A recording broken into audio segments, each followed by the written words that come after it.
sobre orações da Bíblia. E hoje nós vamos falar sobre a oração de Elias no Monte Carmelo. Então, meus irmãos, vamos ver o que a palavra de Deus nos diz nessa noite, ao nosso coração. Estamos muito animados, porque a palavra de Deus é viva e poderosa. Mesmo sendo nós vasos de barro imperfeitos, Deus nos usa conforme a sua bondade. Então, começaremos com Tiago, capítulo 5. Leremos apenas os versos 17 e 18. Diz assim a palavra de Deus. Elias era homem semelhante a nós, sujeito aos mesmos sentimentos, e orou com instância para que não chovesse sobre a terra.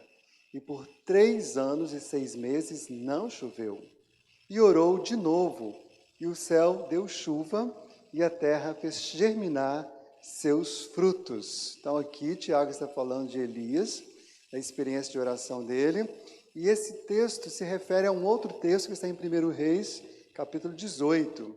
Convido você agora a ir comigo, primeiro livro dos Reis, lá no Antigo Testamento, pertinho ali de Samuel, de Crônicas, 1 Reis, capítulo 18.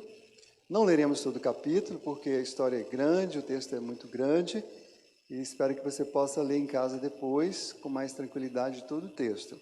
Nós leremos agora do verso 36 a 46, certo? 1 Reis 18, versos 36 a 46. No devido tempo, para se apresentar a oferta de manjares, aproximou-se o profeta Elias e disse: Ó Senhor, Deus de Abraão, de Isaque e de Israel, fique hoje sabido que tu és Deus em Israel, e que eu sou teu servo, e que segundo a tua palavra fiz todas essas coisas. Respondeu-me, Senhor, responde-me, para que este povo saiba que tu, Senhor, és Deus, e que a ti fizeste retroceder o coração deles. Então caiu o fogo do Senhor e consumiu o holocausto, e a lenha, e as pedras, e a terra, e ainda lambeu a água que estava no rego. O que vendo todo o povo, caiu de rosto em terra e disse: O Senhor é Deus, o Senhor é Deus. Disse-lhe Elias: Lançai mão dos profetas de Baal, que nenhum deles escape. Lançaram mão deles, e Elias os fez descer ao ribeiro de Quizom, e ali os matou. Então disse Elias a Acabe: Sobe, come e bebe, porque já se ouve ruído de abundante chuva. Subiu Acabe a comer e a beber. Elias, porém, subiu ao cimo do Carmelo, e, encurvado para a terra, meteu o rosto entre os joelhos e disse ao seu moço: Sobe e olha para o lado do mar. Ele subiu, olhou e disse: Não há nada. Então lhe disse Elias: Volta. E assim por 7 vezes. A 7ª vez disse: Eis que se levanta do mar uma nuvem pequena, como a palma da mão do homem. Então disse ele: Sobe, dize a Acabe, aparelha o teu carro e desce, para que a chuva não te detenha. Dentro em pouco os céus se enegreceram com as nuvens e vento, e caiu grande chuva. Acabe subiu ao carro e foi para Jezreel. A mão do Senhor veio sobre Elias, o qual cingiu os lombos e correu diante de Acabe, até a entrada de Jezreel. Elias era homem semelhante a nós, sujeito aos mesmos sentimentos, e orou. Muito interessante, irmãos, nós observarmos a trajetória de Elias para entendermos por que e aonde nós somos semelhantes a Elias. E eu quero rapidamente recapitular com você a história de Elias.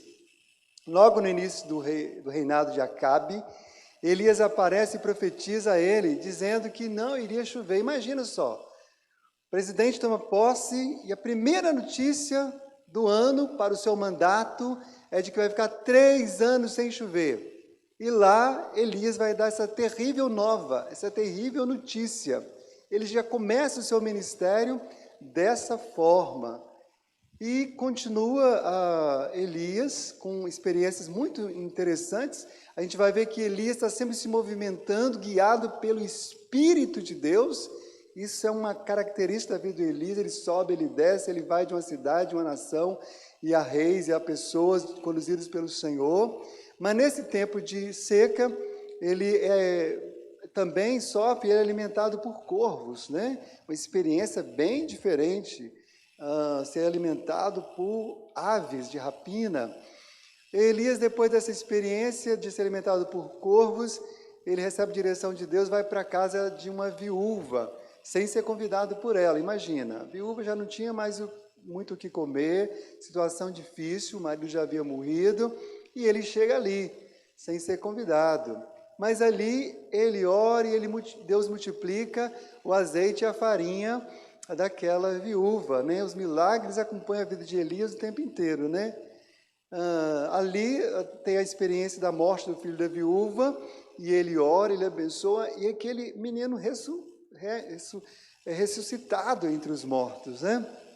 E a história de Elias continua.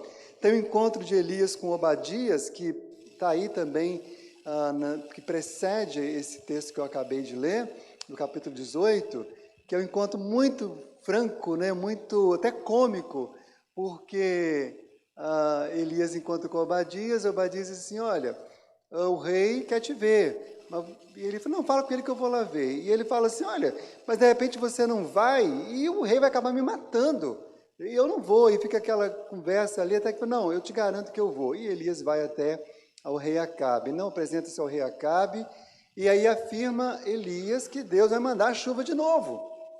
Ele olha, no capítulo 18, verso 1, ele fala, olha, eu vim aqui para dizer isso. Diante da idolatria do povo de Israel, Elias então faz esse desafio a Acabe e a todo o povo, e aos profetas de Baal. Vamos fazer aqui, vocês fazem o sacrifício, e eu também vou fazer o sacrifício ao Senhor, e vamos ver qual Deus vai responder, se Baal ou se Jeová, se o Senhor, se o Deus de Israel.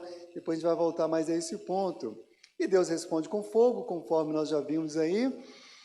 E junto com o povo, Elias tem uma experiência difícil, né? Porque matam ali 450 pessoas, né? Por mais que fossem idólatras, mas eram pessoas, e essa é uma experiência também bem interessante.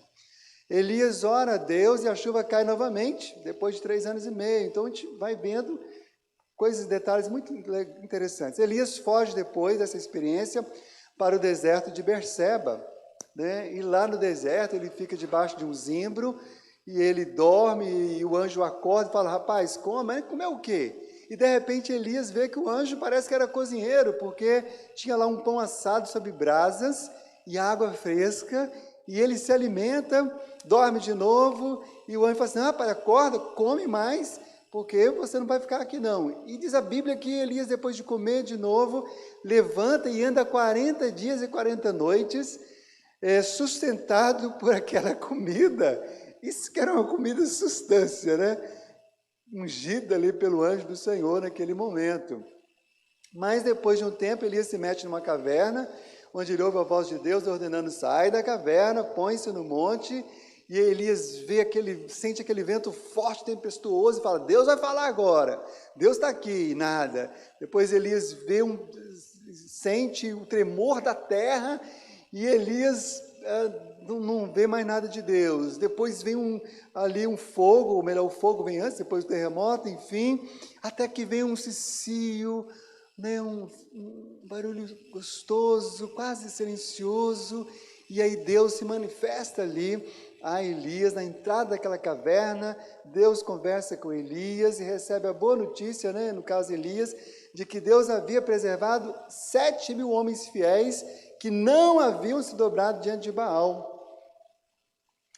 E aí Elias, né, se levanta dali para cumprir a missão de Deus, e um pouco mais para frente, ele chama Eliseu para o seu ministério profético, né, mais um discípulo, e a trajetória dele continua. Tem aquele episódio fantástico, né, ali de Elias, Acabe e Jezabel. Os irmãos se lembram que Jezabel quer uma vinha e acaba matando Nabate para poder ter Nabate para poder ter aquela vinha.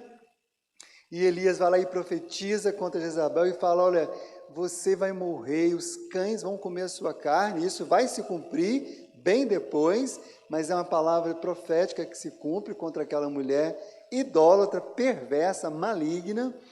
Mais tarde, Elias encontra com o rei Acasias, que é filho de Acabe. Na ocasião, ele clama novamente que Deus mande fogo e mais 100 pessoas são consumidas por um fogo do céu que cai. Então, essa coisa de fogo na vida de Elias era uma coisa assim recorrente, né? Queria, se eu tivesse vindo na época de Elias, ser amigo dele, né? Porque os inimigos eram consumidos por fogo. Eliseu, mais 50 profetas, grudam em Elias, porque já tinha notícia de que naquele dia Elias ia ser assunto ao céu, e eles ficam ali, né, e vão acompanhando. Elias vai para um lugar, vai para outro, mas de repente Elias dá um ninja em todo mundo, pega a sua capa, enrola, bate no Rio Jordão, as águas se abrem, Elias passa, os 50 profetas ficam para trás. Mas quando Elias chega do outro lado, quem é que está do lado dele? Eliseu. Eliseu estava na cola de Elias, né? E aí quando Elias quando Elias vê Eliseu ali, Elias fala, Eliseu, o que você quer que você quer? Pede o que você quiser, que eu vou te abençoar, porque eu preciso de ir, está chegando a minha hora. E aí Eliseu pede que, por herança de Elias, que ele tenha a porção dobrada do espírito de Elias. Imagina, fazer tudo que Elias fez, ser tudo que Elias foi, ungido pelo Senhor, 2 vezes mais. E Elias fala, dura coisa você me pediu, mas que seja assim. Porém, você vai receber se você vê a minha subida para o céu. E se você não vê, você não vai receber nada. E Eliseu, que já estava colado em Elias, ficou ainda mais de olho, né? Em Elias, e de repente vem aquele carro de fogo carregado por cavalos de fogo e passa entre Elias e Eliseu. É interessante que a Bíblia não fala, né? Aqui pelo menos não fala que o carro de fogo levou, mas fala que passou entre eles e separou. Mas Eliseu estava tão determinado e crendo que receber também a sua bênção, que ele veio e ele diz, carros de Israel e seus cavaleiros. E aí ele recebe a unção que havia sido prometida e Elias sobe num redemoinho para o céu. Meus irmãos, voltando a Tiago diz que nós somos homens semelhantes a Elias. E é claro que quando Tiago está dizendo, e olhando para a história de Elias, a gente vê o que a gente se parece com Elias, porque Elias experimentou coisas extraordinárias, coisas que ninguém podia explicar, coisas que provavelmente eu e você não experimentamos. Mas quando Tiago diz que nós somos homens semelhantes a ele, com semelhantes fraquezas e sentimentos, na verdade Tiago está sendo usado pelo Espírito de Deus para nos encorajar a orar. É como se Tiago estivesse dizendo, olha, mesmo Elias sendo um homem pecador, mesmo não tendo nenhum mérito, mesmo sendo falho, como ele foi também, que a Bíblia mostra, né, os momentos difíceis de Elias, mas Deus agiu com graça e Deus respondeu. Então, Deus está nos falando por meio de Tiago, então, irmãos, devemos orar, porque nossas orações são respondidas, não por causa da maneira como oramos, do jeito, do tom, da nossa teologia. Não, irmãos, mas nós podemos crer num Deus que responde às orações por causa de sua graça, de sua misericórdia, de seu amor, de sua fidelidade a Ele mesmo.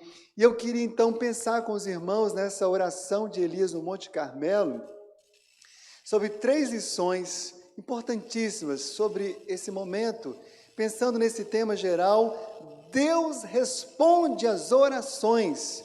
Porque se teve uma experiência que Elias teve em relação à sua vida de oração, a sua comunhão com Deus, a sua caminhada com Deus, é essa. Deus respondeu às orações de Elias.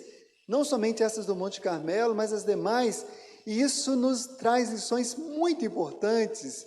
Então, eu queria compartilhar com vocês, em primeiro lugar, queridos, Deus responde às orações para que sejam revelados sua pessoa, sua grandeza e sua presença.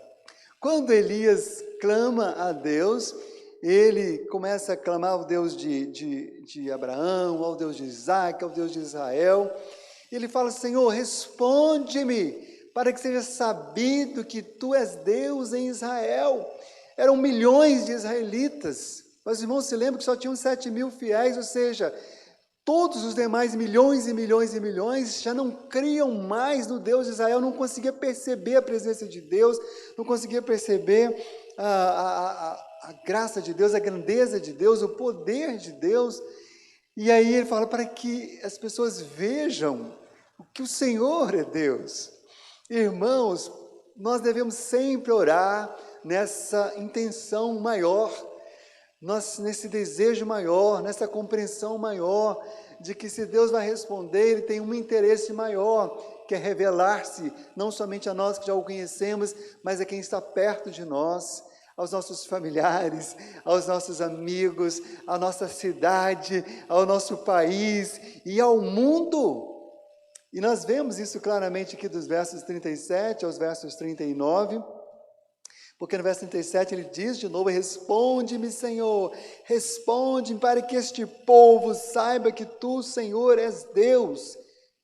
Meus irmãos, nós estamos orando e que devemos clamar mesmo por essa situação, para que Deus nos visite com cura, com libertação, para que Deus oriente os médicos para que haja cura para a Covid, para que Deus oriente os nossos governantes. Nós devemos orar mesmo, mas acima de tudo, não a cura pela cura, não para que eu possa me circular à vontade, ir para a praia ou para os meus eventos sociais, mas para que Deus seja revelado, para que a pessoa saiba que Deus agiu, que Deus operou. Eu sei que nem todos vão reconhecer, mas muitos reconhecerão, muitos verão e glorificarão o nome do Senhor. E é por isso que Elias ora na certeza da resposta, porque sabia que Deus estava para fazer algo. Ele diz: és Deus que a ti fizeste retroceder o coração deles. Quando Deus responde oração, muitas vezes Deus opera nessa oração para trazer corações a eles, para converter pessoas a eles. E nós já temos notícias de pessoas que têm se convertido ao Senhor nesse tempo que o povo de Deus está clamando para que mais brasileiros se arrependam dos seus ídolos e creiam no Senhor. E Elias continua orando, então caiu o fogo do Senhor e consumiu o holocausto, a lenha, as pedras e a terra, ainda também a água que estava no rego, que vendo todo o povo caiu do rosto em terra e disse, e aí aconteceu. A intenção maior da oração, o povo todo numa só voz gritava: o Senhor é Deus, Yahvé é Deus, Deus é o Senhor, não há outro. Que coisa maravilhosa! Devemos, meus irmãos, também, nós que já cremos, nós que já vimos Deus responder nossas orações, nós que fomos alcançados pela salvação em Cristo, não ter vergonha de dizer, onde quer que nós estejamos, nas universidades, nos nossos condomínios, no dia a dia: o Senhor é Deus, o Senhor é Deus, e que Deus seja reconhecido, e que nós clamemos para que as pessoas reconheçam que o Senhor é Deus, como nós vimos aqui nesta palavra maravilhosa. Irmãos, quanto tempo vai durar a pandemia? Eu não sei. Quanto tempo vamos ficar isolados? Eu não sei. Mas eu sei que será o tempo para que muitos, todos aqueles que Deus quer se revelar, reconheçam: o Senhor é Deus, o Senhor é Deus. Então clamemos por isso, irmãos, e proclamemos a grandeza do Senhor para que muitos reconheçam a presença e a grandeza de Deus. Em segundo lugar, eu quero considerar com você que Deus responde às orações para confirmar a sua palavra e executar seus propósitos por meio da sua providência. Olha o que diz o verso 36 na parte B. E que eu sou teu servo, e que segundo a tua palavra fiz todas estas coisas. A grande questão aqui não era Elias propriamente dito, mas Deus tinha falado a Elias. Elias já tinha comunicado a sua palavra. Elias tinha desafiado o povo a vir ali.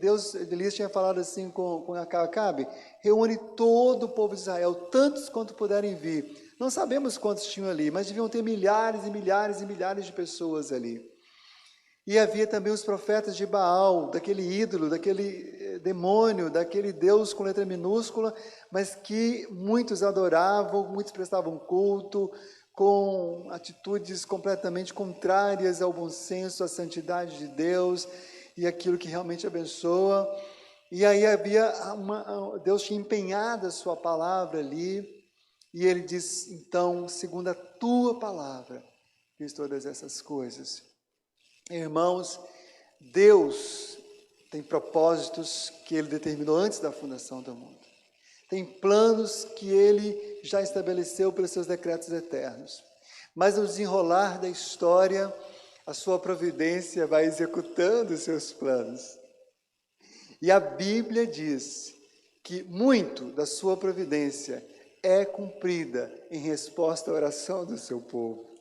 A oração faz parte também da maneira de Deus executar os seus planos. Seus filhos, os crentes, o remanescente, aqueles que o amam, buscam a sua face.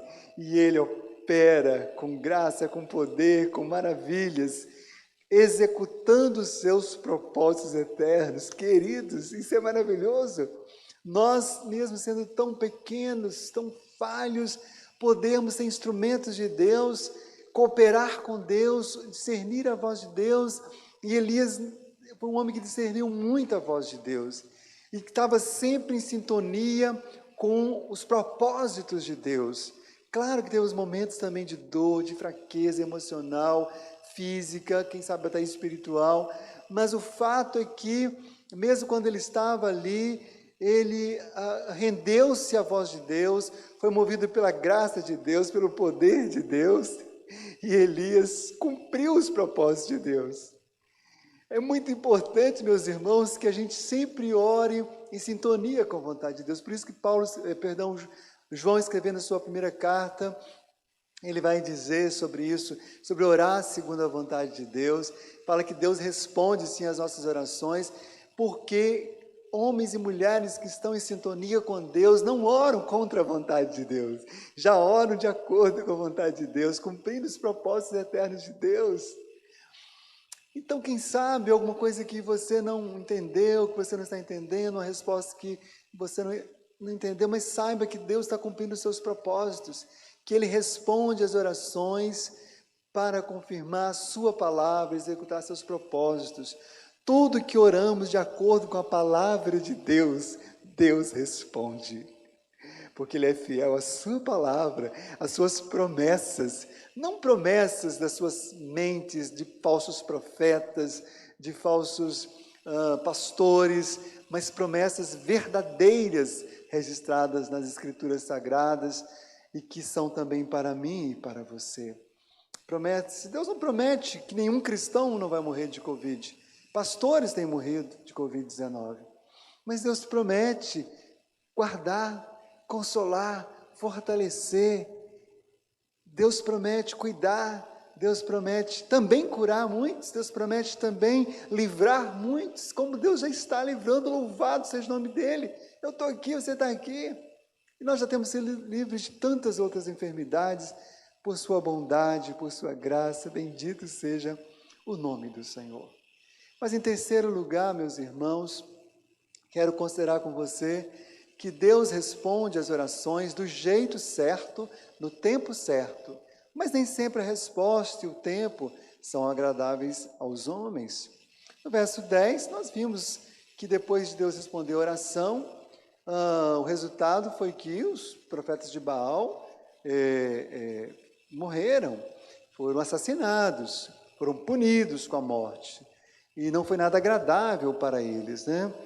E Deus é o dono da vida, meus irmãos.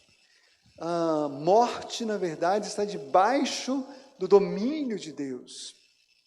A morte não é um demônio que anda por aí matando quem quiser a hora que quiser. A morte é um expediente que está debaixo da soberana vontade de Deus. E ela vai executar os propósitos também de Deus. E às vezes a morte é uma resposta de Deus a muitas situações. Eu tenho muitas experiências como pastor, servindo já 26 anos no ministério, de orar por enfermos. E é claro que o nosso desejo como amigos dos familiares e do enfermo, é que as pessoas sejam restauradas e curadas. Mas tenho ricas experiências de orar por pessoas, inclusive em situações terminais, várias, né? Falando, Senhor, contudo seja feita a tua vontade. E se é para a tua glória e para o teu querer e para o bem de todos, o Senhor pode também levar essa pessoa à sua presença. E já vi alguns partir poucos minutos depois, poucas horas depois. Não foi agradável para mim aquela resposta. Não foi agradável para a viúva que ficou, para o pai, para o órfão. Mas Deus respondeu. Deus responde às orações no tempo certo e do jeito certo. Do verso 41 a 46 tem essa questão da chuva, né? Lembramos os irmãos que Elias já tinha profetizado 3 anos e meio antes e orado para que não chovesse. Você imagina alguém orar para não chover? Que oração mais louca é essa? Imagine, se eu orar hoje para ficar 3 anos e meio sem chover, eu vou ser provavelmente exonerado do ministério. Não dá para pensar um negócio desse, né? É totalmente fora do bom senso. Mas nós sabemos que no caso de Elias, havia ali uma direção de Deus, Deus atende aquela oração, e aliás, aquela resposta que Deus, né, segurou a chuva durante 3 anos e meio, não foi boa nem para Elias. Elias passou sede, Elias passou fome, ele foi para ficar perto de uma fonte, mas depois de um tempo a fonte secou. Irmãos, as fontes secam até para profetas de Deus. De coração, meus irmãos, eu estou clamando a Deus misericórdia, para que essa pandemia passe logo, para que não haja fome na terra, mas se Deus permitir, Ele tem propósito. Talvez a resposta de Deus à minha oração e à sua não vai ser agradável a mim nem a você, mas se Ele está nessa direção, nós precisamos nos acalmar nele, nos aquietar nele, sabendo que Ele vai nos dar a fonte certa, na hora certa, no tempo certo, e Ele pode nos sustentar por meio de quem a gente menos espera, da viúva. Porque a abundância e a fartura de Deus não tem a ver com quanto você tem, querido. Tem a ver com a fidelidade de Deus. Deus sustentou aquela viúva. E quando estava ali com um pouquinho de comida, chega mais um para comer, mas ao invés de ficar menos comida, tinha mais comida, porque Deus multiplicou, meus irmãos. Então, o meu sustento, o seu sustento, ele vem do Senhor, do jeito dele, do tempo dele. Talvez Deus vai te fazer passar por apuros, talvez vai te humilhar, você vai ter que depender de alguém, vai ter que depender da viúva. Então, a resposta de Deus, ela vem, mas nem sempre vem do jeito que a gente quer. Ela vem do jeito de Deus, do tempo de Deus, querido. Então, acalma-te e fica firme, seguro nas mãos do nosso Deus maravilhoso. Mas houve o tempo da chuva voltar. E Deus então inclina o coração de Elias a orar, e ele vai um pouco mais para cima do Monte Carmelo, ele coloca ali o joelho entre as pernas, e ele clama ao Senhor, e vira para Eliseu, Eliseu, está vendo chuva? Não estou vendo nada não. Eliseu, não está vendo chuva? Não estou vendo nada não. Até que ele viu uma pequena nuvem, e ele falou assim, opa, está chegando, vai lá e avisa o rei. Se ele não quiser tomar chuva, que ele corre, porque vai chegar a chuva, e diz a Bíblia que veio chuva. Deus respondeu no tempo dele, do jeito dele, para a glória dele, meus irmãos. Porque o Kairós de Deus não é como o Cronos do homem. Kairós é o tempo de Deus, Cronos é o nosso tempo. E a gente precisa olhar menos para o relógio nosso e olhar mais para o relógio de Deus. Se você olhar mais para o relógio de Deus do que para o seu, esse isolamento vai ser como nada. E você vai voltar mais forte, mais crente, mais animado, para a honra e para a glória do Senhor. Quero concluir esta palavra esta noite, lembrando que Elias é um dos personagens do Antigo Testamento mais citados no Novo Testamento. Elias é aquele cara que vai aparecer na transfiguração, que Deus, de uma maneira extraordinária, dá uma colher de chá para ele vir conversar com Cristo, junto com Moisés, irmãos, naquela experiência fantástica e quase inexplicável da transfiguração. Malaquias tinha dito que Elias viria. É claro que não era literalmente Elias, né? Jesus vai interpretar dizendo que aquela profecia de Malaquias referia-se, na verdade, a João Batista, Era uma maneira de dizer, vai vir alguém semelhante a Elias. E João Batista foi este homem muito semelhante, que também profetizou com coragem contra o pecado, contra os reis, que também viu Deus operar maravilhas, mas por fim teve a sua cabeça cortada. Não foi assunto ao céu, como Elias no redemoinho, mas recebeu também o abraço de Deus Pai. O próprio Jesus Cristo foi confundido com Elias, quando perguntaram a Jesus, Jesus perguntou aos discípulos, quem que o povo diz que eu sou? E o pessoal falou assim, olha, alguns falam Jeremias, outros falam Elias, tamanha a semelhança. A gente sabe que Elias não é Jesus, Elias não é Deus, Elias não é nosso mediador, mas Elias foi um tipo de Cristo. Cristo, sim, o nosso verdadeiro mediador, o nosso intercessor fiel, que mais do que Elias nos ensina a orar de uma maneira perfeita. Aliás, nós só oramos de maneira perfeita em Cristo e pelo Espírito Santo de Deus, meus irmãos. Porque Cristo e o Espírito Santo sempre revelam Deus. E as respostas às orações que oramos em Cristo sempre trazem a glória de Deus. Cristo e o Espírito Santo sempre responde às orações revelando o Pai. Sempre cumprem a vontade de Deus. Sempre estão em cooperação com a providência de Deus. Não segundo os meus planos, minhas intenções, mas as intenções de Deus, os propósitos de Deus, a vontade de Deus. Por isso que a própria palavra nos encoraja a orar, crendo na mediação de Cristo, na intercessão do Espírito Santo. E quando oramos em Cristo, quando oramos no Espírito, Ele sempre responde do jeito de Deus, a resposta certa, que nós precisamos acatar, receber e nos alegrar.